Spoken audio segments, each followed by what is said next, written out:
This is a video about editing photos on iPhoto.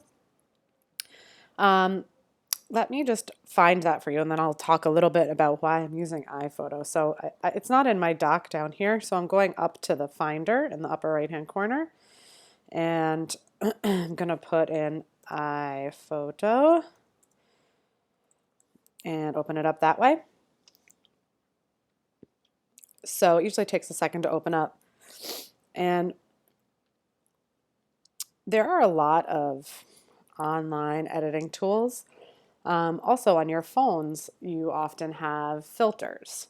So I just wanted to start by saying in photography, we're not going to use filters because you're going to create the look of the filter on your own by changing the elements of your photo in editing.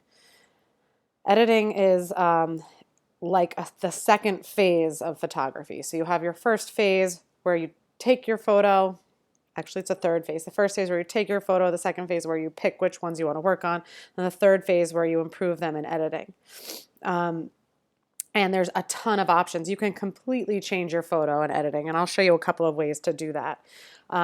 It's really easy to edit a photo on Instagram and just throw a filter on it, but often when you print those photos, it doesn't come out as beautifully as you intended it to, and also you don't get to control as many of the aspects of it. So I'm encouraging you to use iPhoto or Photoshop. You can actually download a Photoshop app onto your phone if you have an iPhone. I don't know about other phones, but there's a free Photoshop app and it has a lot of options. The same options I'm going to show you here on iPhoto and on that Photoshop app. I've been using it and it's pretty great. So let me just take this out of the way. Okay, so now I'm in iPhoto. I have to put in some photos that I know I want to edit. So I had just downloaded my photos. I have two photos from this weekend. It was my friend's birthday, so I'm going to dump those photos in. Just dragged them in and open it up. So I'll start with this one. This is a photo of that I took of white truffles, which are so insanely beautiful and rare. And it was so special that at the restaurant they brought it out in its own container. So of course I had to take a photo. It was lit by one of the other people there. And this little brown thing next to it is like the tool that you use to slice the truffles. So I'm just looking at this photo right now. The way that I edit it is by going to, hold on one sec, let me get rid of that. On the bottom right corner, edit. So I go to edit. Now these are like the quick fixes. Let's see, it says it right up here, quick fixes. You can rotate it, enhance it, fix red eye, straighten it, crop it, retouch it. This is where I crop or straighten. Fixing red eyes sometimes, but the place that I go to is adjusting. Effects is just like putting a filter on it. So I don't actually use that. I go to adjust. So when I go to adjust, you see all these different levels. The first thing you start with is exposure. Now I'll show you what happens if I pull exposure all the way up. Exposure is how much light you're letting in. You've probably already heard about this in other ways. And if I bring it all the way down, there's not as much light in. So I'm going to go back to the center and just show you the other ones. Contrast. What can you tell about contrast? If I bring it all the way up, and then if I bring it all the way back, it gets more gray almost. And contrast is the difference in the colors. So on the light and the dark, oh, it just popped up, on the light and the dark tones. So the difference with the light and the dark tones when you pull it down is not much. When you pull it up, it's very intense. Here's saturation. That's the next one. To saturate the colors. Look what happens to the salt in this bin, this little container. It means saturating means you're adding more color to it. If I go all the way left, it becomes black and white.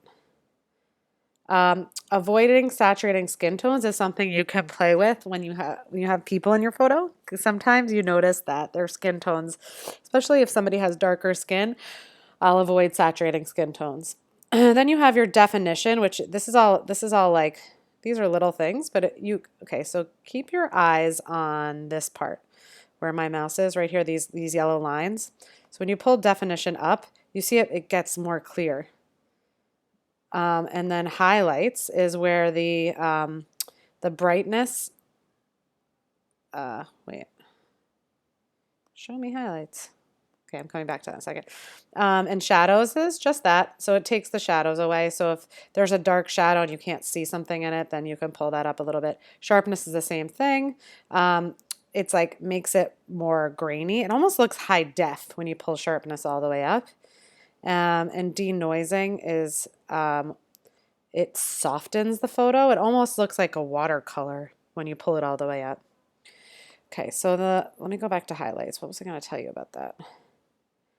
Oh yeah, highlights takes down the brightness of the lights. I don't have as much to say about highlights, to be honest with you, so I'm gonna just move on. So let's look at the bottom. Now you have temperature and tint. These are actually lenses that you can put on the outside of your camera. You may have seen a photographer using these or heard of it. It's like an extra lens that you put on the outside. Some of them are blue, yellow, green, or magenta, and they create this effect. So when you have a yellow tint, it has a yellow effect. A blue tint, it's cooler. It has a blue effect. And the same goes for tinting. And so sometimes it's just a matter of playing around. You might not know exactly what's up with your photo, but just playing around a little bit and seeing like, oh, wait, now when I do that, when I go more green, it has such a different effect. Actually, I might need to pull up the green a little bit on this one. And the way that I learned this was through my photography classes in college and grad school. But then when their digital photography became so big, I just started playing around. I'm going to go back to quick fixes and just talk about cropping for a second. You can completely change a photo with a crop. So let's say I decided I just want this. And now it's like, I will put it in the center. Let's just see what happens. I'm done. Okay, that changes the photo. What if, I'm going to go to undo down here. What if I crop it and I take that out? Crop. Now it's a different photo. So I often crop, especially to work with the rule of thirds, which I imagine you just learned about. Oh, rotating. Whoa, that is not what I meant to do. I'm going to undo that because all of the undoing is happening. I'd like to play with cropping a little bit. So I kind of like this little grate here. I feel like the difference in textures on the left side, the difference in textures is nice. I don't know if I want this wine glass in there or not. Actually, it might do something. I'm a little bit angry that I can't see the handle of the wood here. And this is sort of too central for me. So I wonder if I do this, how it'll feel. Go away, wine glass. Okay. That feels a little different. I'm going to play with it like this, I think. I'm going to go to adjustments. It is so bright because of the lighting. So I want to play with the exposure just a little bit and take it down just a little bit. Let me see if the contrast helps me with that too. Maybe a little bit. Saturation. Okay, I'm running out of power. No, but whoa, those yellows look so cool. So let me just pull up the saturation a little bit maybe. God, I think I need to pull down the exposure a little bit more even.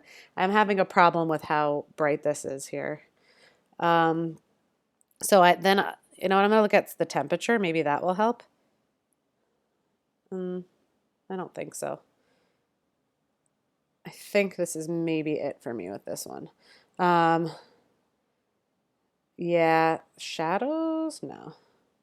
Nope. All right, so this is it for me with this one. I'm pretty satisfied with it. I'm just going to go ahead and save that for now. And the way that I do that is by, I just usually say I'm done. So now it's good. So it just depends on what you're going to do. So I would probably want to put this in my Dropbox, so I would open up Dropbox and dump it in there. You can leave it in your iPhoto while you're working, obviously. So let me just show you another one, how I might crop it. Here's one with a person in it. I'll just import that. Here's one with a person in it. It's my friend Keith. It was his birthday. He is a potter. He makes the plates at this restaurant, and so he was taking photos of the food to put on his blog. And that's his wife lighting his photo.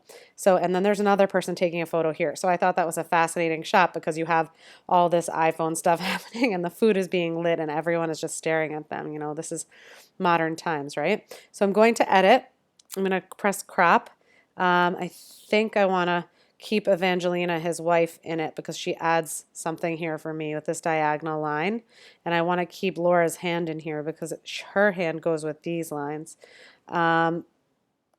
Actually, let's see what happens. Let's just see what happens when I go like this. Nope. Actually, maybe I do like that. I'm going to keep that for a second and adjust it. So sometimes if I'm nervous about a picture and I want to duplicate it for myself, so here, I'll just go back to the original, go back to last import, and I'll just right click it, copy it, and then paste it. Oh no, that's not going to work. Yeah, it should paste again. How do I duplicate? I'm literally doing this with you.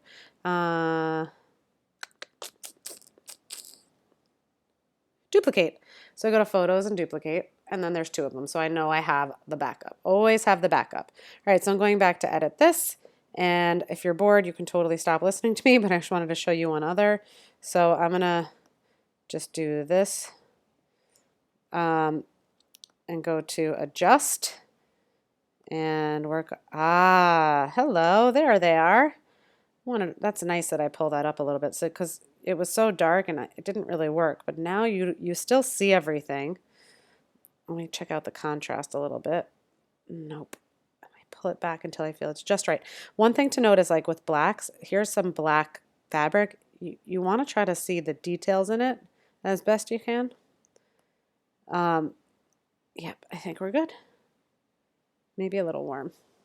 Excellent. All right, so that's your basic lesson on editing using iPhoto. When you're done, you should re-upload them to your Dropbox, or if you're using the same computer, you can come back to that one. But editing is fun. It's good to play with. Please don't use filters on anything. Learn how to do the filters yourself. Okay, good luck.